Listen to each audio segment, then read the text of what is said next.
மிச்சி சீரோவடா உண்மையா உழைக்கிற நமக்கு எல்லா நன்மைகளும் நாடி வந்து கூடுதடா.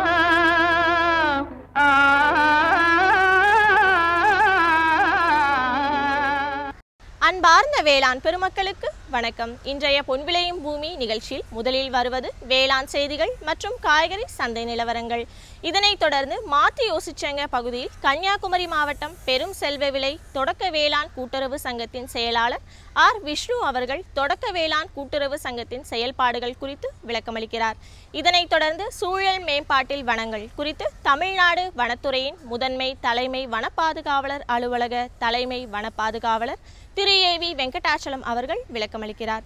இதனைத் தொடர்ந்து தேசிய வேளாண் வளர்ச்சி திட்டத்தின் கீழ் வேளாண் இயந்திரம் மற்றும் கருவிகளுக்கு வழங்கப்படும் மானியம் ஒரு பார்வை. வழங்குபவர் கன்னியாகுமரி மாவட்டம் நாகர்கோவில் வேளாண் செயற்பொறியாளர் அலுவலக உதவி பொறியாளர் ஜாகிர் உசேன் அவர்கள்.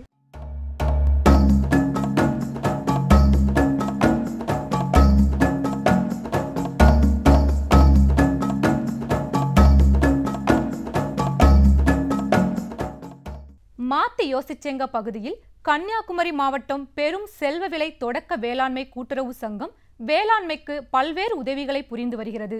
விவசாயிகளுக்கு நகைக்கடன் வட்டி இல்லாமல் வழங்கப்படுகின்றது. மேலும் விவசாயத்திற்கு தேவையான நாற்று நடும் இயந்திரம், மகளிர் சுய உதவிக்குழு கடன், கறவை மாடுகள் வாங்க கடன் உதவி போன்ற பல்வேறு உதவிகளை செய்து வருகின்றது. மேலும் தொடக்க வேளாண்மை கூட்டுறவு சங்கம் வேளாண் பெருமக்களுக்கு என்னென்ன சேவைகளை செய்து வருகிறது என்பதை குறித்து கன்னியாகுமரி மாவட்ட பெரும் செல்வ விலை தொடக்க வேளாண்மை கூட்டுறவு சங்கத்தின் செயலாளர் ஆர் விஷ்ணு அவர்கள். ஆர் விஷ்ணு, செயலாளர், பெருஞ்செல்வ விலை தொடக்க வேளாண்மை கூட்டுறவு சங்கம் பெருஞ்செல்வ விலை. எங்கள் சங்கத்திலிருந்து விவசாய உழவு எந்திரம் 10,57,000 ரூபாய்க்கு வாங்கியுள்ளோம். அதில் 5 லட்சம் ரூபா மானியமாக உள்ளது. மேலும் எங்கள் சங்கத்திலிருந்து இந்த நடவு பூவிற்கு 30 ஏக்கர் வரிசை நடவு, எந்திர நடவு செய்துள்ளோம். மேலும் எங்கள் சங்கத்திலிருந்து 750 விவசாய உறுப்பினர்களுக்கு 124.34 லட்சம் விவசாய கடன், வட்டியில்லா கடன் வழங்கியுள்ளோம். மேலும் 31 நபர்களுக்கு விவசாய நகைக்கடன் வட்டி இல்லாமல் வழங்கியுள்ளோம். 31 குழுவிற்கு விவசாய கடன் 15 லட்சம் வழங்கியுள்ளோம். மேலும் 3500 மெம்பர்களுக்கு விவசாய நகைக்கடன் 10,18 ரூபாய் வழங்கியுள்ளோம். 50 பார்ட்டிக்கு 62,25,000 ரூபா சுய உதவிக்குழு கடன் வழங்கியுள்ளோம். 13 நபர்களுக்கு பால் மாடு கடன் ரூபாய் 6,50,000 ரூபா வழங்கியுள்ளோம். 8 கோடி டெபாசிட் உள்ளது. மேலும் விவசாய இடுபொருள் உரம் 8 லட்சம் ரூபாய்க்கு விவசாயிகளுக்கு வழங்கியுள்ளோம். மேலும் எங்கள் வங்கி 91 முதல் தொடர்ச்சியாக லாபம் ஈட்டியுள்ளது. அங்கத்தினர்களுக்கு 14% டிவிடெண்ட் வழங்கியுள்ளோம். விவசாயிகளுக்கு எல்லா உதவிகளும் செய்து வருகிறோம். புதுநாத்து வரகு பயிர் இந்தியாவில் சுமார் 3000 வருடங்களாக பயிரிடப்பட்டு வருகின்றது. குறுதானிய பயிர்களிலேயே இது நீண்ட வயதுடைய பயிராகும். இப்பயிர் கடும் வறட்சியை தாங்கி வளரக்கூடியது. மேலும் அனைத்து விதமான நிலங்களிலும் வளரக்கூடியது. தமிழ்நாட்டில் இப்பயிர் ஆழமற்ற மண் அமைப்புள்ள மாவட்டங்களான கடலூர், பெரம்பலூர், விருதுநகர், விழுப்புரம், மதுரை மற்றும் புதுக்கோட்டை ஆகிய மாவட்டங்களில் பயிரிடப்படுகின்றது. பொதுவாக பழங்குடியினர் நிலங்களிலும் மானாவாரி நிலங்களிலும் தகுந்த உழவியல் நிர்வாகம் மேற்கொள்ளப்படாமலே இப்பயிர் பயிரிடப்படுகின்றது. பல வகையான மதிப்பூட்ட பெற்ற பொருட்கள் செய்யப்பட்டு வரகின் பயன்பாடு அதிகரித்து வருவதால் வரும் காலத்தில் வரகின் தேவை உயரும் வாய்ப்புள்ளது. தமிழ்நாட்டில் பயிரிடுவதற்கேற்ற அதிக விளைச்சலை தரக்கூடிய ரகங்களை தமிழ்நாடு வேளாண்மை பல்கலைக்கழகம் வெளியிட்டுள்ளது. இவற்றுள் கோ 3 என்ற ரகம் 120 நாட்களில் சராசரியாக ஹெக்டருக்கு 1200 கிலோ தானிய விளைச்சலை தரவுள்ளது. மேலும் சாயாத தன்மை கொண்டது ஏபிகே 1 என்ற ரகம் 100 முதல் 110 நாட்களில் சராசரி ஹெக்டருக்கு 2000 கிலோ தானிய மகசூல் தரவல்லது. விதைக்கும் பருவம். மானாவாரி பயிராகவே வரகு சாகுபடி செய்யப்படுவதால் தென்மேற்கு பருவமழை அதிகமாக பெறப்படும் மாவட்டங்களில் ஆடிப்பட்டத்திலும், வடகிழக்கு பருவமழை அதிகமாக பொழியும் மாவட்டங்களில் புரட்டாசி பட்டத்திலும் விதைப்பு செய்வது நல்லது. சூழல் மேம்பாட்டில் வனங்கள். இயற்கை நமக்கு தந்த கொடை வனங்களாகும். வனம் சார்ந்த பகுதிகளில் நமக்கு பல்வேறு தரப்பட்ட சேவைகள் மறைமுகமாக கிடைப்பதை நாம் அறிவோம்.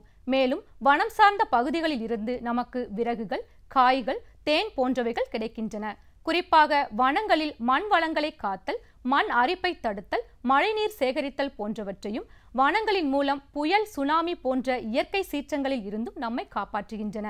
இத்தகைய சிறப்புகளை கொண்ட வனங்கள் சுற்றுச்சூழல் மேம்பாட்டில் எவ்வாறு பாதுகாப்பது என்பதை குறித்து தமிழ்நாடு அரசு வனத்துறையின் முதன்மை தலைமை வன பாதுகாவலர், அலுவலக தலைமை வன பாதுகாவலர் ஏவி வெங்கடாச்சலம் அவர்கள் விளக்கமளிக்கிறார்.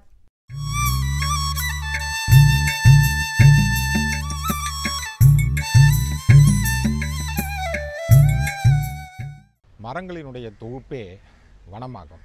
மரங்களில் இருந்தும் வனங்களில் இருந்தும் நமக்கு நேரடியாக பல்வேறு வகையான பொருட்கள் கிடைக்கின்றன. குறிப்பாக விறகு, காய்கள், கனிகள், பஞ்சு, பூக்கள், தேன், மரச்சாமான்கள் போன்ற பொருட்கள் எல்லாம் நமக்கு நேரடியாக கிடைப்பதை நாம் அறிவோம். அதுபோல் வனம் சார்ந்த பகுதிகளிலிருந்து மறைமுகமாக பல்வேறு சேவைகள் நமக்கு கிடைப்பதையும் நாம் அறிய வேண்டும். குறிப்பாக மண் வளத்தை பாதுகாத்தல், மண் வளத்தை செறிவூட்டுதல், மண் அரிப்பை தடுத்தல், மழைநீரை சேகரித்தல், மழைநீரை இருத்தி மழையற்ற காலங்களில் அதை வழங்குதல், நாம் சுவாசிக்கின்ற வெப்ப காற்றுகள் சமசீதோசன நிலையில் இருக்க நடவடிக்கைகள் எடுத்தல் மற்றும் சுனாமி, புயல் போன்ற இயற்கை சீற்றங்களிலிருந்து மக்களுக்கு தேவையான பாதுகாப்பையும் அவர்களுடைய உடைமைகளுக்கு தேவையான பாதுகாப்பையும் அளித்தல் போன்றவைகளாகும். உலக அளவில் இன்று கருதப்படுகிற மிகவும் இயற்கை சீர்கேடானது குளோபல் வார்மிங் என்ற வெப்ப மிகுதியாகும். நாம் சுவாசிக்கின்ற காற்றில் நைட்ரஜன், ஆக்சிஜன், கரிமல வாயு மற்றும் இதர வாயுக்கள் முறையே 97%, சுமார் 2% மற்றும் அதற்கும் குறைவான அளவே கரிமல வாயுவெல்லாம் இருப்பது நாம் அறிந்த ஒன்றாகும். தொழிற்சாலையிலிருந்தும் வாகனங்களிலிருந்தும் நாம் சுவாசிக்கின்ற பொழுதும் வெளிவருகின்ற கரிமல வாயு காற்றில் உள்ள கரிமல வாயுவினுடைய அளவை கூட்டுகின்றன. மற்ற வாயுகளுக்கெல்லாம் இல்லாத ஒரு தன்மை கரிமல வாயுக்கு உள்ளது. அது வெப்பத்தை தன்னகத்தே கொள்ளும். நாம் சுவாசிக்கின்ற பொழுது கூட உள்ளே காற்றை இழுக்கும் பொழுது எந்த விதமான வெப்பத்தையும் நாம் உணர்வது இல்லை. ஆனால் வெளிவருகின்ற பொழுது கரிமல வாயு கூடியிருக்கின்ற காரணத்தினால் அதனுடைய வெப்பத்தை நாம் எல்லாம் அறிய முடியும். இம்மாதிரியான கரிமல வாயுவின் வெப்பம் காற்றில் உள்ள வெப்பத்தை கூட்டுகிறது. உலக அளவில் இன்றைய தினம் சுமார் 0.5% 3% வரை பல்வேறு இடங்களில் கூடியிருப்பது நாம் அறிய வேண்டும். இந்த மாதிரியான வெப்ப மிகுதி கடந்த 100 ஆண்டுகளில் மட்டும் பதிவாகியுள்ள மிக அதிகமான 10 ஆண்டுகளில் 6 ஆண்டுகள் சமீபத்திய ஆண்டுகளில் பதிவாகியிருப்பது மிகவும் கொடிய ஒன்றாகும். இந்த மாதிரியான வெப்ப மிகுதியினால் பல்வேறு வகையான சீர்கேடுகள் ஏற்படுவதை உணர வேண்டும். குறிப்பாக நீரின்றி அமையாது உலகு என்று சொல்வார்கள். நமது உயிர் வாழ்வதற்கு நீர் மிகவும் அவசியம். உலகத்தில் இருக்கிற நீரினுடைய மொத்த அளவில் 97% நீர் நாம் என்றுமே பயன்படுத்தாத கடல் நீராக இருக்கின்றன. மிகவும் 3% நீரே நாம் குடிக்கின்ற நன்னீராக உள்ளன. அந்த 3% நீரிலும் கூட 2% நீர்கள் நமது கண்ணுக்கு புலப்படாத பனிமலைகளாகவும் ஐஸ் கட்டிகளாகவும் மலைப்பிரதேசங்களே பரவி இருக்கின்றன. இலைத்தலைகளிலே பட்டு பூமியை சென்ற நீர் மேல் நீராக மண்ணுக்குள்ளே மேல் நீராக சேகரமாகிறது. 2 நீர்களுக்கும் மிகுந்த நீரே நீர்வீழ்ச்சியாக நமது வனங்களில் இருந்து காணப்படுவதை நாம் அறிவோம். இம்மாதிரி மழைநீர் சேகரிக்கப்பட்ட மழைநீர் மழை நின்ற காலங்களில் உடனடியாக சென்று விடாமல் அவை ஊற்றாக பெருக்கெடுத்து ஓடைகளிலும் ஆறுகளிலும் ஓடுவதை நாம் அறிய வேண்டும்.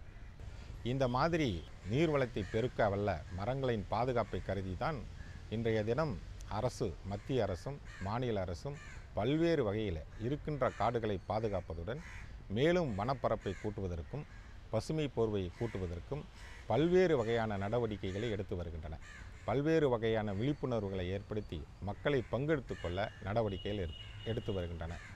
மேலும் திட்டங்களுக்கு பெருந்தொகையை செலவீடு செய்து மரம் வளர்ப்பும் பணியிலே மத்திய மாநில அரசுகள் ஈடுபட்டு வருகின்றன. எனவே இம்மாதிரியாக மரம் வளர்க்கும் பணியில் நாமும் நம்மை ஈடுபடுத்திக் கொள்ள வேண்டும். மரம் வளர்க்கும் பொழுது நீர்வளம் பெருகும், நீர்வளம் பெருகினால் வேளாண்மை பெருகும், வேளாண்மை மூலம் வணிகம் பெருகும், நல்வாழ்வு மலரும். மரம் வளர்ப்போம், வளம் பெறுவோம். கன்னியாகுமரி மாவட்டத்தில் காய்கறி பயிர்கள், தோட்டக்கலை பயிர்கள், மலைத்தோட்ட பயிர்கள் போன்ற அனைத்து விதமான பயிர்கள் பயிரிட ஏற்ற தட்பவெப்பநிலை உள்ளது. இங்குள்ள விவசாயிகளின் வாழ்க்கை தரத்தை உயர்த்திட அரசு செயல்படுத்தும் திட்டங்கள் பலவற்றை இம்மாவட்ட வேளாண் பொறியியல் துறை சீரிய முறையில் செயல்படுத்தி வருகிறது. தேசிய வேளாண்மை வளர்ச்சி திட்டத்தின் கீழ் டிராக்டர்கள், பவர் டில்லர் போன்ற வேளாண் கருவிகளுக்கு மானியம் வழங்கப்படுகிறது. மேலும் உழவர் குழுக்கள் ஏற்படுத்தப்பட்டு நாற்று நடும் கருவி, நாற்று தயாரிக்கும் கருவி, அறுவடை இயந்திரம் போன்றவை உழவர் குழுக்களுக்கு வழங்கப்பட்டு வருகிறது. இதன் மூலம் ஆள் பற்றாக்குறை நீங்கி வேளாண்மை பெருகிட வழிவகை செய்யப்படுகிறது.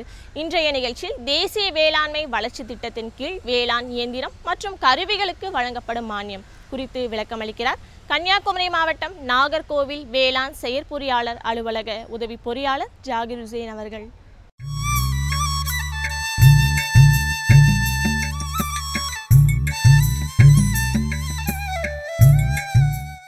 நமது நாடு ஒரு வேளாண்மை நாடு. அதாவது வேளாண்மை தொழில் தான் பிரதான தொழிலாக இருக்கிறது. பல ஆண்டுகளுக்கு முன்பு வேளாண்மையில் விவசாயிகள் மற்றும் வேளாண்மை தொழிலாளர்கள் வேளாண் பணிகளை கவனித்து வந்தார்கள். நாளடைவில் வேளாண்மை பணியாளர்களின் பற்றாக்குறை காரணமாக உழுதல் பணிகள் இது போன்ற பணிகளுக்கு டிராக்டர் போன்ற இயந்திரங்கள் பயன்படுத்தப்பட்டது. இந்த காலகட்டத்தில் முதலில் இந்த இயந்திரங்களை ஏற்க தயங்கிய விவசாயிகள் பின்னர் அதாவது பணிகளை வேளாண் பணிகளை காலத்தை செய்ய வேண்டும் என்ற நோக்கத்தோடு இந்த வேளாண்மை இயந்திரங்களை பயன்படுத்த துவங்கினார்கள். மைக்ரோ மேனேஜ்மெண்ட் ஆஃப் அக்ரிகல்ச்சர் என்ற ஸ்கீமை பற்றி இப்போ நான் சொல்கிறேன். அதாவது பரந்த அளவிலான வேளாண்மை மேலாண்மை திட்டம். இந்த திட்டமானது மத்திய அரசு நிதி உதவியுடன் மாநில அரசால் செயல்படுத்தப்பட்டு வருகிறது. அதாவது நவீன வேளாண்மையில் பண்ணை இயந்திரமாக்குதல் ஒரு முக்கியமான பங்கு வகிக்கிறது. இந்த பண்ணை இயந்திரமாக்குதல் திட்டம் இந்த பெரிய மேலாண்மை திட்டத்தின் ஒரு அங்கமாக செயல்படுத்தப்படுகிறது. நிலத்தை தயார் செய்வது, நாற்று நடுவது, உரமிடுவது, நீர் பாய்ச்சுவது, மற்றபடி அதாவது அறுவடை வரைக்கும் உண்டான பல்வேறு வேளாண்மை பணிகளுக்கு இப்பொழுது பல்வேறு வேளாண்மை இயந்திரங்கள் மற்றும் கருவிகள் ஒவ்வொரு பண்ணையின் அளவிற்கேற்ப வெவ்வேறு திறனில் இன்றைய தேதியில் கிடைக்கிறது. இந்த நவீனப்படுத்தப்பட்ட வேளாண்மை இயந்திரங்கள் மற்றும் கருவிகளானது வேளாண் பணிகளை கடினத்தன்மையிலிருந்து விவசாயிகளுக்கு எளிதாக்கி வேளாண்மையை ஒரு வசீகரமான தொழிலாக இன்றைய தேதியில் மாற்றிக்கொண்டு வருகிறது. இதை கருத்தில் கொண்டே நவீன வேளாண் இயந்திரங்கள் மற்றும் கருவிகளை விவசாயிகளுக்கு குறைந்த விலையில் அதாவது குறைந்த முதலீட்டில் கிடைக்கும்படி செய்யவே அரசு இந்த வேளாண்மை இயந்திரங்கள் மற்றும் கருவிகளுக்கு மானியம் வழங்கி வருகிறது. இந்த நவீன இயந்திரங்கள் மற்றும் கருவிகள் வேளாண் பணிகளின் கடின உழைப்பை எளிதாக்கி விவசாயிகளுக்கு ஒரு வசீகரமான தொழிலாக மாற்றி வருகிறது. இதை கருத்தில் கொண்டே நவீன இயந்திரங்கள் மற்றும் கருவிகளை வாங்க விரும்பும் விவசாயிகளுக்கு அதாவது குறைந்த முதலீட்டில் வாங்கும் வகையில் அரசினால் மானியம் வழங்கப்பட்டு வருகிறது. இந்த திட்டத்தின் கன்னியாகுமரி மாவட்டத்தில் பவர் டில்லர்கள் மற்றும் டிராக்டர்கள் போன்ற இயந்திரங்களுக்கு மானியம் வழங்கப்பட்டு வருகிறது. அதாவது 40 HP சக்திக்கும் குறைவான சக்தி கொண்ட டிராக்டர் வாங்கும் விவசாயிகளுக்கு அந்த டிராக்டரின் விலையில் 25% அல்லது அதிகபட்சமாக 45,000 ரூபாய் மானியமாக வழங்கப்பட்டு வருகிறது. 8 HP சக்திக்கும் அதிகமான சக்தி கொண்ட பவர் டில்லர் வாங்க வரும் விவசாயிகளுக்கு அந்த இயந்திரத்தின் விலையில் 40% அல்லது அதிகபட்சமாக ரூபாய் 45,000 மானியமாக வழங்கப்பட்டு வருகிறது. டிராக்டர் மற்றும் பவர் டில்லரால் இயக்கப்படும் சட்டி கலப்பை, கொழுக்கலப்பை மற்றும் உரத்துடன் விதை விதைக்கும் கருவி போன்ற கருவிகளுக்கு அதனுடைய விலையில் 25% மானியம் அல்லது அதிகபட்சமாக ரூபாய் 10,000 மானியம் வழங்கப்பட்டு வருகிறது. கன்னியாகுமரி மாவட்டத்தில் இத்திட்டத்தின் கீழ் 2012-13 ஆண்டு வரை 63 பவர் டில்லர்களும் 7 டிராக்டர்களும் மொத்தம் ரூபாய் 24 லட்சம் மானியம் வழங்கப்பட்டுள்ளது. அதாவது 2001-2 ஆண்டில் நமது நாட்டின் சராசரி பண்ணை சக்தி அதாவது ஒரு ஹெக்டேருக்கு 1.23 கிலோவாட் என்ற அளவில் இருந்தது. அதே சமயத்தில் தமிழ்நாட்டின் பண்ணை சக்தியானது 0.90 கிலோவாட் என்ற அளவில் இருந்தது. இந்த நிலை படிப்படியாக உயர்ந்து 2011-12 ஆண்டில் 1.73 கிலோவாட் பெர் ஹெக்டர் என்ற அளவில் பண்ணை சக்தி நமக்கு இன்றைய தேதியில் இருக்கிறது. அதாவது வேளாண் உற்பத்தியானது 2011-12 ஆண்டின்படி 2897 கிலோகிராம் பெர் ஹெக்டேர் என்ற அளவில் இருக்கிறது. பஞ்சாப் மாநிலத்தில் 2001-2 ஆண்டில் கிடைத்த பண்ணை சக்தியானது ஒரு ஹெக்டேருக்கு 3.5 கிலோவாட்ஸ். அதே சமயத்தில் அதே 2001 ஆண்டில் அதனுடைய வேளாண் உற்பத்தி 4032 கிலோகிராம் பெர் ஹெக்டேர் என்ற அளவில் இருந்தது. இந்த நிலையை நாம் அடைவதற்கு வேளாண்மை இயந்திரமாக்குதல் மிக மிக அவசியம்.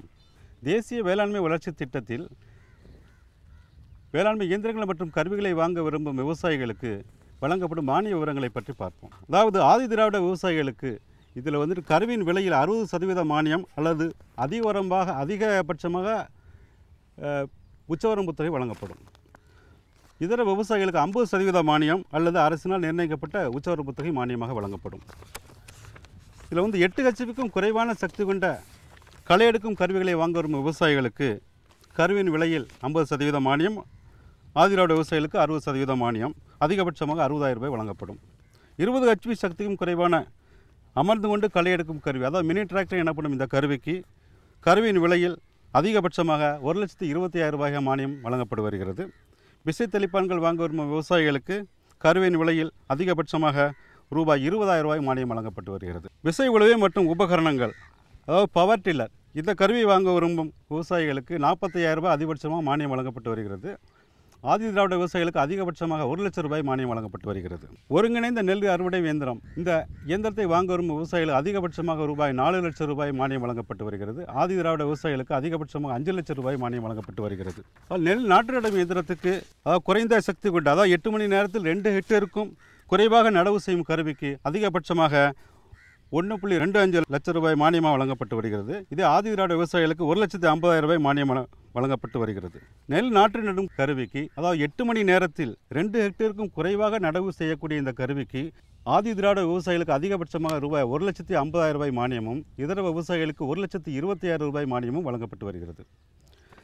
8 மணி நேரத்தில் 2 ஹெக்டேருக்கும் அதிகமாக நடவு செய்யக்கூடிய கருவிக்கு ஆதி திராவிட விவசாயிகளுக்கு அதிகபட்சமாக 5,00,000 ரூபாய் மானியமும், இதர விவசாயிகளுக்கு 4,00,000 ரூபாய் மானியமும் வழங்கப்பட்டு வருகிறது. நெல் தட்டு நாற்றுகள் தயாரிக்கப்படும் தானியங்க கருவிக்கு அதிகபட்சமாக 1,00,000 ரூபாய் மானியம் வழங்கப்பட்டு வருகிறது. மனித தோழமை கருவிகள், அதாவது தென்னை மரம் ஏறும் கருவி, நெல் விதையிடும் கருவி, களை எடுக்கும் கருவி, கைத்தளிப்பான்கள் போன்ற கருவிகளுக்கு அதிகபட்சமாக ரூபாய் 5,000 ரூபாய் மானியமும், ஆதி திராவிட விவசாயிகளுக்கு அதிகபட்சமாக 6,000 ரூபாய் மானியம் வழங்கப்பட்டு வருகிறது. விசை உழுவை மூலம் இயக்கப்படும் கருவிகளுக்கு, வேளாண் கருவிகளுக்கு அதிகபட்சமாக 10,000 ரூபாய் மானியமும், ஆதி திராவிட விவசாயிகளுக்கு 20,000 ரூபாய் மானியமும் வழங்கப்பட்டு வருகிறது. வேளாண் கழிவுகளை துகளாக்கக்கூடிய கருவிக்கு அதிகபட்சமாக ரூபாய் 25,000 மானியம் வழங்கப்பட்டு வருகிறது. ஆதி திராவிட விவசாயிகளுக்கு 30,000 ரூபாய் மானியம் வழங்கப்பட்டு வருகிறது. இதுபோன்ற பல்வேறு திட்டங்கள் வேளாண் விவசாயிகளின் நலனுக்காக வேளாண்மை பொறியியல் துறை மூலம் செயல்படுத்தப்பட்டு வருகிறது. நேயர்களே, இன்றைய பொன் விளையும் பூமி நிகழ்ச்சியை பார்த்திருப்பீங்க. நிகழ்ச்சியில் இடம்பெற்ற அத்தனை பகுதிகளும் உங்களுக்கு மிகவும் பயனுள்ளதாக அமைந்திருக்கும் என்று நம்புகிறோம். உங்களது கருத்துகளும் ஆலோசனைகளும் வரவேற்கப்படுகின்றன. எங்களது மின்னஞ்சல் முகவரி ddagri05chennai@gmail.com. மீண்டும் நாளைய பொன் விளையும் பூமி நிகழ்ச்சியில் சந்திப்போம். நன்றி, வணக்கம்.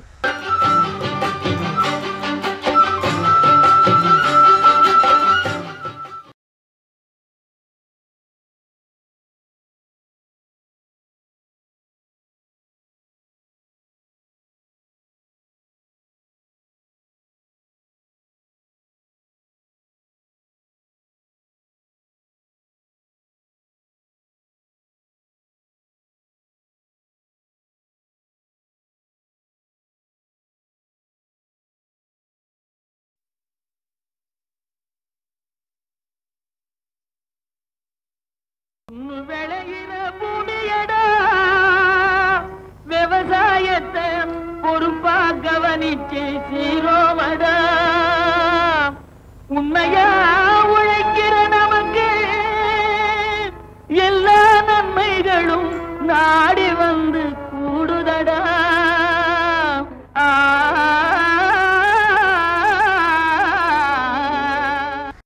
மாத்தியோசிச்சேங்க பகுதியில் தென்னை மரம் ஏறும் கருவியின் மூலம் பயன்பெற்ற பயனாளி கன்னியாகுமரி மாவட்டம் நாகர்கோவிலை சேர்ந்தவர் எஸ். ராதாகிருஷ்ணன் ஆவார். இவர் தனது அனுபவங்களை கூறும்போது, முன்பெல்லாம் தென்னை மரம் ஏறுவது என்பது மிகவும் சிரமமான ஒரு பணியாக இருந்து வந்ததாகவும், தற்சமயம் விவசாயிகளுக்கு தென்னை மரம் ஏறும் கருவி தமிழ்நாடு வேளாண்மை பல்கலைக்கழகத்தால் அறிமுகப்படுத்தப்பட்டு இன்று அதிக அளவில் பயன்படுத்தி வருவதால் நாளொன்றுக்கு ரூபாய் 500 வரை வருவாய் ஈட்டி வருவதாகவும் கூறினார். மேலும் அவரது அனுபவங்களை நம்மிடம் பகிர்ந்து கொண்டபோது, என் பேர் ராதாகிருஷ்ணன். நான் வில்லுகுரி பரடி கிராமத்தில் வசித்து வருவேன். நான் முன்னால் தென்னை ஏறும்போது தலப்பு போட்டு தான் தென்னை ஏறினேன். ஆனால் எனக்கு அது தென்னை ஏறும்போது ரொம்ப கஷ்டம்தான். ஒரு தென்னையில் ஏறி பகுதி ஏறலாம், அதுக்கப்புறம் கொஞ்சம் மூச்சு திணறலாம் வரும். இது இப்போ இந்த மிஷின் வந்த பிறகு எனக்கு கவர்மெண்ட்லேருந்து கொடுத்தாங்க, ஃப்ரீயாக கொடுத்தது. எனக்கு இந்த மிஷின் வந்த பிறகு இப்போ ரொம்ப கஷ்டம் இல்லாமல் இருக்குது ஏறுறதுக்கு. ஒரு நாள் 50 தென்னை வரை ஏறலாம். எவ்வளோ கஷ்டம் ஒன்றும் தெரியாது. அந்த இதுன்னா 50 தென்னை ஏறணும்னா நேரம் ஆகி போகும். இது அப்படி ஒன்றும் இல்லை. இந்த மிஷினில் ஏறும்போது மேலே ஏறி போய் நின்று நமக்கு அங்கே வெட்டி பிடிக்க வாங்கினா மிஷினில் ஒரு லாக் இருக்குது. இந்த லாக்கை போட்டு திருக்கி வச்சா போதும். திருக்கி வச்சாச்சுன்னா அந்த மிஷினு கீழே வராது. நம்ம வெட்டினதுக்கப்புறம் அந்த லாக்கை ஓப்பன் பண்ணி அதுக்கப்புறம் இறங்கினா போது நமக்கு எந்த பயமும் இல்லாமல் இறங்கி வரலாம். அது ஒரு சேஃப்டி. இது ஆமாம், இடுப்புக்கு பெல்ட் ஒன்றும் தேவையில்லை. அது வாங்கி பயன்படுத்தினா அது எல்லாம் கிளியராக தெரிஞ்சு போகும். எனக்கு இந்த விஷயம் ட்ரைனிங் கொடுத்தது குருந்தங்கோட்டு ஆஃபீஸில் தான் எனக்கு கொடுத்தாங்க, இதை சொல்லி கொடுத்தது. அதுக்கப்புறம் நான் அங்கே வாங்கிட்டு வந்து நான் 2 நாளாக ஏறி நானே ட்ரைனிங் எடுத்துக்கிட்டு அதுக்கப்புறம் இப்போ எல்லாம் தேங்காய் வெட்டுறதுக்கு டெய்லி எப்படி 500 ரூபாய்க்கு ஒரு நாள் வேலை செய்வேன். அது போல் மேலே ஏறி இந்த மட்டை கொதும்பு தேங்காய் எல்லாம் க்ளீன் பண்ணுறதுக்கு நமக்கு ரொம்ப ஈஸியாக இருக்கும். அதிலே லாக் பண்ணி வச்சுட்டு அதிலே நின்று க்ளீன் பண்ணிவிட்டு மெதுவாக இறங்கலாம். எந்த பயமும் இல்லை. மற்ற தலப்பு போட்டு ஏறுறது கொஞ்சம் பயந்து, இது அப்படி இல்லை, கொஞ்சம் பயம் இல்லாமல் செய்யலாம். எனக்கு இந்த கருவி ஆத்ம திட்டத்தில் குருந்தங்கோடு ஒன்றியத்திலேருந்து கொடுத்தது. எனக்கு இந்த கருவி தந்தையிலேருந்து நிறைய ஹெல்ப்ஃபுல்லாக இருக்குது. மேலே தென்னையில் மேலே ஏறுறதுக்கு. அதுபோல் இந்த கருவியை நீங்களும் வாங்கி எல்லோரும் இந்த ஆத்ம திட்டத்தில் சேர்ந்து பயன்படுத்தி கொள்ளுமாறு கேட்டுக்கிறேன். நான் இதை வேறு வெளியேயும் எனக்கு சம்பளத்துக்கு வேண்டி வேறு ஆட்களுக்கும் தென்னை மரம் ஏறி தேங்காய் பறித்து கொடுத்து நானும் பயன்படுத்துகிறேன், அவங்களுக்கும் பயன்பெறுமாறு இருக்கிறது. வனவளம் மூலம் நீர் ஆதாரத்தை பெருக்குதல். ஒரு நாட்டில் உள்ள வனங்களுக்கு ஆதாரமாக விளங்குவது நீர்வளம், நீர் ஆதாரம், நீர் மேலாண்மை போன்றவைகளாகும். நீர் வளத்திற்கு ஆதாரமாக விளங்கும் வனங்கள் எந்த அளவிற்கு பங்களிக்கிறது என்றால், தமிழ்நாட்டில் சுமார் 22 லட்சம் ஹெக்டேர் பரப்பளவில் அரசு காப்பு காடுகள் உள்ளது. இது தமிழகத்தின் எல்லா மாவட்டங்களிலும் பரந்து விரிந்துள்ளது. முக்கியமாக மேற்கு தொடர்ச்சி மலை காடுகள், கிழக்கு தொடர்ச்சி மலை காடுகள் மற்றும் தரைக்காடுகள் பல நிலைகளில் பரந்து விரிந்து காணப்படுகிறது. இது பற்றி மேலும் பல தகவல்களை நமக்கு அளிக்கிறார் தமிழ்நாடு அரசு வனத்துறையின் முதன்மை தலைமை வன பாதுகாவலர் அலுவலக தலைமை வன பாதுகாவலர் எஸ். யுவராஜ் அவர்கள்.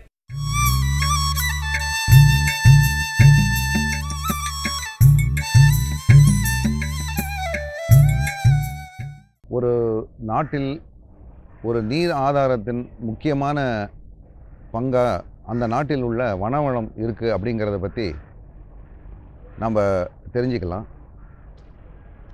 ஒரு நாட்டில் உள்ள அனைத்து வளங்களுக்கும் முக்கிய ஆதாரமாக இருக்கிறது அந்த நாட்டில் இருக்க நீர் வளம், நீர் ஆதாரம் மற்றும் அந்த நீரை எப்படி நாம் மேலாண்மை செய்கிறோம், அதாவது வாட்டர் மேனேஜ்மெண்ட் அப்படின்னு சொல்லுவாங்க. இது போன்ற ஒரு வாட்டர் மேனேஜ்மெண்ட் நீர் மேலாண்மையில் மிக முக்கிய பங்கு நீர் ஆதாரமும் தொடர்ந்து பெய்யக்கூடிய மழையை நம்ம எப்படி சேமித்து வச்சுக்கிறோம் அப்படிங்கிற பொறுத்து தான் இருக்குது. இது எல்லாமே உங்களுக்கு தெரிஞ்ச ஒரு அடிப்படையான விஷயந்தான். ஆனால் இந்த நீர் ஆதாரத்திலையும் நீர் வளத்திலையும் ஒரு நாட்டில் உள்ள வனவளம் எந்த அளவுக்கு பங்கு வகிக்கிறது அப்படிங்கிறத பற்றி நம்ம தெரிஞ்சுக்கலாம். இப்போ நம்ம தமிழ்நாட்டை எடுத்துக்கிட்டிங்கன்னா சுமார் 22 லட்சம் ஹெக்டேர் பரப்பளவு அரசு காப்பு காடாக இருக்குது. இது தமிழ்நாட்டில் உள்ள அனைத்து மாவட்டங்களிலும் இந்த அரசு காப்பு காடுகள் பல்வேறு நிலையில் பறந்து விரிஞ்சிருக்கு. முக்கியமாக பார்த்திங்கன்னா வெஸ்டர்ன் காட்ஸ், ஈஸ்டர்ன் காட்ஸ், அதாவது மேற்கு தொடர்ச்சி மலை மற்றும் கிழக்கு தொடர்ச்சி மலை போன்ற மிகப்பெரிய மலைத்தொடர்களும் தரைக்காடுகளும் மற்றும் காடுகள் பல நிலைகளில் பறந்து விரிஞ்சு காணப்படுகிறது. இந்த காடுகளின் தரத்தை பொறுத்து நீர் ஆதாரமும் மாறுபடுகிறது என்ற ஒரு உண்மையான நிலைப்பாட்டை நாம் தெரிஞ்சுக்கணும். இப்போ நீங்கள் பார்த்தீங்கன்னா வெஸ்டர்ன் காட்ஸ் என்று கூறப்படுகிற மேற்கு தொடர்ச்சி மலையில் காடுகளின் அடர்த்தி மிக அதிகமாக உள்ளது. அங்கே பார்த்திங்கன்னா அதை சுற்றியுள்ள மேற்கு தொடர்ச்சி மலை, அது வெஸ்டர்ன் காட் கூறப்படும் பகுதிகளை சுற்றியுள்ள விவசாய நிலங்கள் மற்றும் நிலத்தடி நீர் ஆதாரம் போன்றவையெல்லாம் மிக நன்றாகவே உள்ளது. தரம் தாழ்ந்த காடுகளில் பெய்யக்கூடிய மழை நீர் யாருக்கும் பயனில்லாமல் அங்கே இருக்க மண்ணெல்லாம் அரித்து வெளியே எடுத்துட்டு மண் வளமும் போயிடும், நீர் ஆதாரமும் இல்லாமல் போயிடும். அதுவே அடர்த்தியான நல்ல நெடிந்து உயர்ந்த காடுகளில் பெய்யக்கூடிய மழையானது மிக மெதுவாக உறிஞ்சப்பட்டு அந்த தண்ணி பூமிக்கு உள்ளேயும் செல்லுது. பூமிக்கு உள்ள சென்ற தண்ணீர், தேவையான தண்ணீர் சென்று பிறகுதான் அந்த சர்ப்ளஸ் வாட்டர்ம்பாங்க, அதிகப்படியான தண்ணீர் ரன் ஆஃப் என்ற முறையின் மூலம், அதாவது மிக மெதுவாக மண் அரிமானம் இல்லாமல் அந்த காட்டை விட்டு வெளியே வந்து விவசாய நிலங்கள் மற்றும் அருகில் உள்ள ஓடைகளுக்கு சென்றடைகிறது. இப்போ பார்த்திங்கன்னா 2 விஷயத்தில் நீங்கள் பார்க்கலாம். அதாவது காடு அடர்த்தியாக இருந்ததுன்னா பெய்யக்கூடிய மழையானது பூமிக்கு அடியில் இருக்க நீர் ஆதாரத்தை மட்டும் பெருக்குவது இல்லாமல் பல ஆயிரக்கணக்கான வருஷங்களாக உருவான மண் வளத்தையும் அதே இடத்துல வைக்குது. அதை மண் அரிமானத்தையும் தடுக்குது. அதே சமயம் உங்கள் அருகில் உள்ள விவசாய நிலங்களில் உள்ள நீர் ஆதாரம்னு சொல்லணும், பூமிக்கு கீழே இருக்க தண்ணீர் ஆதாரத்தையும் பெருக்குவதற்கு மிகவும் உதவியாக இருக்குது. சரி, இதை பல வருஷமாக நடந்துட்டு தானே இருக்குது. இப்போ என்ன இதில் புதுமையான விஷயம் எப்படின்னு கேட்கலாம். அதாவது நீர் சுழற்சி என்ற வாட்டர் சைக்கிள் என்று கூறப்படுகின்ற நீர் சுழற்சி மற்றும் மழை அளவு நீங்கள் ஒரு 100 வருஷமாக பார்த்தீங்கன்னா பெரிய மாற்றம் எதுவுமே கிடையாது. 2 விஷயங்கள தான் மாற்றம் இருக்குது. ஒன்று காட்டின் தரம், அதாவது ஃபாரஸ்ட் ஸ்டேட்டஸ்ம்பாங்க, அதனுடைய தரம் குறைந்திருக்கிறது. அதுக்கு பல காரணங்கள் இருக்குது. மக்கள் தொகை பெருக்கம், அதனால் ஏற்படும் பாதிப்புகள், அது ஒரு பக்கம் இருந்தாலும் பெய்யக்கூடிய மழை நீரை நம்ம எப்படி மேனேஜ் பண்ணுறோம், அதாவது நீர் மேலாண்மை, வாட்டர் மேனேஜ்மெண்ட் என்ற முறையிலும் மாற்றம் இருக்கிறது. தமிழ்நாடு அரசு தமிழக முதலமைச்சர்களின் அவர்களின் ஆணையின்படி பல்வேறு அருமையான திட்டங்களை இப்போ கொண்டு வந்திருக்காங்க. உங்கள் எல்லாருக்குமே தெரியும், சென்ற வருஷம் தமிழ்நாடு முழுக்க மாவட்டம் தோறும் 2 லட்சம் செடிகள் நட்டு வனவளத்தை பெருக்கணும் அப்படிங்கிற ஒரு திட்டத்தை தமிழ்நாட்டில் உள்ள அனைத்து மாவட்டங்களிலும் மிக வெற்றிகரமாக வனத்துறை நடத்த முடித்துள்ளது. அதே போல் 65 லட்சம் மரக்கன்றுகளை நடப்பு ஆண்டிலும் நடுவதற்கு மாண்புமிகு தமிழக முதலமைச்சர் அவர்களே நேரடியாக அத்திட்டத்தை துவக்கி வைத்து மக்களுக்கு மிகப்பெரிய விழிப்புணர்வை ஏற்படுவதற்கு உதவியாக இருந்துள்ளார்கள். அது மட்டும் இல்லாமல் தமிழக அரசு வன வளத்தை பெருக்க பல்வேறு திட்டங்களை, உதாரணமாக கூற வேண்டுமானால் டிபிஜிபி, தமிழ்நாடு பல்லுயிர் பெருக்கு திட்டம் என்ற ஒரு மிகப்பெரிய திட்டத்தை அறிமுகப்படுத்தியுள்ளது. மற்றும் வனவளத்தை பாதுகாக்க பல்வேறு திட்டங்களை தமிழ்நாடு அரசு அறிமுகப்படுத்தியுள்ளது. வனவளம் மட்டுமல்லாமல் வனத்திலே வாழக்கூடிய வன உயிரினங்களையும் பாதுகாத்து அங்கே நீர் ஆதாரத்தை பெருக்கி அதற்கான உணவு, இருப்பிடம் ஆகியவற்றை ஏற்படுத்தி கொடுப்பதற்கும் தமிழ்நாடு அரசு பல்வேறு திட்டங்களை உருவாக்கியுள்ளது. நீங்கள் கேட்கலாம், இந்த திட்டத்தினால் என்ன பயன்? வன உயிரினம் இருந்தால்தான் வனங்களும் செழித்து வளரும். வனம் செழித்து வளர்ந்தால்தான் வன உயிரினங்களும் வனத்திலேயே தங்கி வாழும். ஸோ இந்த நிலை இருந்துச்சுனாலே இதை ஆங்கிலத்தில் சிம்பியாட்டிக் ரிலேஷன் சொல்லலாம். அதாவது ஒன்றை ஒன்று சார்ந்து இருக்கிறது. வன உயிரினமும் வனமும் ஒன்றை ஒன்று சார்ந்து இருக்கிறது. ஸோ இந்த வன உயிரினமும் வனமும் செழிப்பாக இருந்தால் அந்த வனத்திலே பெய்யக்கூடிய மழைநீர் மிகவும் சிறப்பான முறையில் சேமிக்கப்பட்டு ஒரு நீண்ட நெடிய நீர் ஆதாரத்தை பெருக்குவதற்கு மிகப்பெரிய ஒரு ஆதாரமாக அமையும். உலகிலே நம்மை விட மிக குறைந்த மழை அளவு கொண்ட இஸ்ரேல் போன்ற நாடுகளில் நம்மை விட மிகவும் திறமையாக வாட்டர் மேனேஜ்மெண்ட், நீர் மேலாண்மை செய்து விவசாயத்தை பெருக்குகின்றனர். ஸோ இப்போ நாம் என்ன எதிர்காலத்துக்கு செய்யணும் அப்படின்னு நீங்கள் கேட்கலாம். எதிர்காலத்தில் நம்ம முன்னோர்கள் நமக்கு விட்டு சென்ற வனவளம், நீர் மேலாண்மை போன்ற மிகப்பெரிய அற்புதமான இயற்கை செல்வங்களை நாம் மிக மிக ஜாக்கிரதையாக பாதுகாத்து நம் சந்ததியினர் மட்டும் அல்லாமல் வருங்கால சந்ததியினரும் ஒரு சஸ்டைன்டு வாட்டர் ஹார்வெஸ்டிங் அப்படிங்கிற முறை, அதாவது தொடர்ந்து நீரை ஒரு நிலையான பயன்பாட்டிற்கு எப்படி பயன்படுத்த முடியும் என்ற எண்ணத்தை நிறுத்தி கொண்டு எண்ணத்தின் மூலம் வனவளத்தையும் நீர்வளத்தையும் பாதுகாப்போம். மீண்டும் அடுத்த வேளாண் செய்திகளில் சந்திப்போம். இன்று சுயதொழில் முனைவோருக்கும் பெண்களுக்கும் இளைஞர்களுக்கும் முன்னோடியாக விளங்குகிறது இந்த அலங்கார மீன் வளர்ப்பு. இந்த அலங்கார மீன் வளர்ப்பு அந்நிய செலாவணியை ஈட்டி தரும் ஒரு தொழிலாகவே அமைகின்றது. இந்த அலங்கார மீன் வளர்ப்பின் பயிற்சிகள் ஒவ்வொரு மாவட்டத்திலும் வழங்கப்பட்டு வருகின்றன. இதனை பற்றி விளக்குவதற்கு நாமக்கல் மாவட்டம் வேளாண்மை அறிவியல் நிலையத்தின் மீன்வளத்துறையின் உதவி பேராசிரியர் டாக்டர் எஸ் ஆனந்த் அவர்கள் விளக்குகிறார்.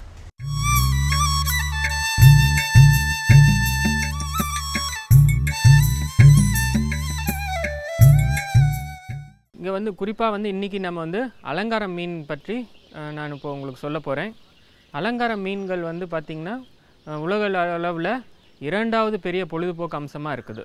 இப்போ 2வது பெரிய பொழுதுபோக்கு அம்சமாக இருக்கனால இதில் வந்து அதிகப்படியான வருமானம் இருக்கிறது. உலகத்தில் வந்து அலங்கார மீன் வளர்ப்பில் வந்து விற்பனை மட்டும் கிட்டத்தட்ட 350 மில்லியன் அமெரிக்க டாலர்கள் அளவுக்கு விற்பனை ஆகிக்கிட்டு இருக்குது. இதில் நம்ம நாட்டோட பங்கு பார்த்திங்கன்னா ரொம்ப குறைவாக தான் இருக்குது. கிட்டத்தட்ட இதில் வந்து 600 லட்சம் ரூபாய்கள் மட்டும்தான் நம்ம நாட்டிலேருந்து நம்ம ஏற்றுமதி செய்கிறோம். இந்த ஏற்றுமதி ஆகும் அலங்கார மீனில் பார்த்திங்கன்னா 30லேருந்து 35 ரகம் தான் வந்து ரொம்ப பிரபலம். அதுவும் நன்னீரில் வளர்க்கக்கூடிய அலங்கார மீன்கள். இந்த நன்னீர் அலங்கார மீன்கள் வந்து ரொம்ப எளிதாக எல்லோரும் அவங்கவுங்க வீட்டில் வந்து வளர்த்து இனவிருத்தி செஞ்சு விற்பனை செய்யலாம் அவங்களே. இந்த திட்டத்தில் வந்து பார்த்திங்கன்னா அரசாங்கம் வந்து மக்களுக்கு வந்து இதை வந்து அறிமுகப்படுத்தணும் அப்படிங்கிறதுக்காக சில திட்டங்கள் வந்து முன் கொண்டு வந்திருக்காங்க. அதன் அடிப்படையில் பார்த்திங்கன்னா நிறைய பேர் அலங்கார மீன் பண்ணைகளை ஆரம்பிச்சிட்ருக்காங்க.